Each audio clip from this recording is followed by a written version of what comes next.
एक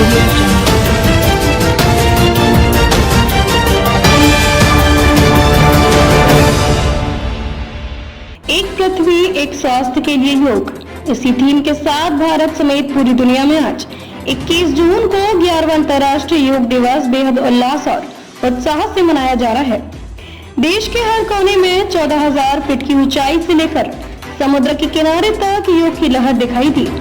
इस अवसर पर प्रधानमंत्री नरेंद्र मोदी ने विशाखापट्टनम से देश और दुनिया को विशेष संदेश दिया और वहां एक भव्य सामूहिक योगाभ्यास कार्यक्रम में हिस्सा लिया।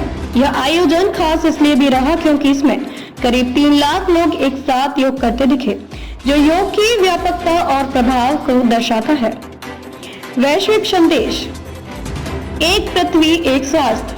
प्रधानमंत्री मोदी ने अपने संबोधन में कहा कि योग आज न केवल व्यक्तिगत स्वास्थ्य का माध्यम है, बल्कि यह विश्व समुदाय को जोड़ने वाली आध्यात्मिक कड़ी भी बन चुका है। एक पृथ्वी एक स्वास्थ्य का विचार इसी वैश्विक एकता को दर्शाता है, जहां पर्यावरण, शरीर और मन तीनों की देखभाल सामूहिक जिम्मेदारी मानी जाती है। भारत के हर कोने में योग की ऊर्जा। भारत के अलग अलग राज्यों में सुबह से ही लोगों ने सामूहिक योग कार्यक्रम में भाग लिया। कहीं बर्फीली पहाड़ियों पर सैनिक योग करते दिखे तो कहीं समुद्र किनारे हजारों नागरिकों ने योगासन किए। स्कूलों, कॉलेजों, सरकारी संस्थानों और गांव-गांव में भी योग दिवस मनाया गया।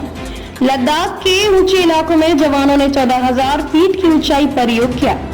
गोवा, कोच्चि और विशाखापट्टनम जैसे तटीय इलाकों में समुद्र किनारे सूर्य नमस्कार के दृश्य देखने लायक थे। उत्तर प्रदेश, गुजरात, मध्य प्रदेश और कर्नाटक जैसे राज्यों में लाखों की संख्या में नागरिकों ने भाग लिया। स्वास्थ्य और मानसिक संतुलन की शक्ति। प्रधानमंत्री ने विशेष रूप से युवाओं से अपील की कि योग को अपनी दिनचर्या का हिस्सा बनाएं। उन्होंने कहा कि तनाव, अनिद्रा, चिंता और जीवन की भागदौड़ में योग एक आंतरिक स्थिरता प्रदान करता है। वहीं योग विशेषज्ञों का मानना है कि कोरोना महामारी के बाद लोगों की मानसिक और शारीरिक स्वास्थ्य के प्रति समझ में बड़ा बदलाव आया है। योग ने इस संक्रमण काल में बड़ी भूमिका निभाई है।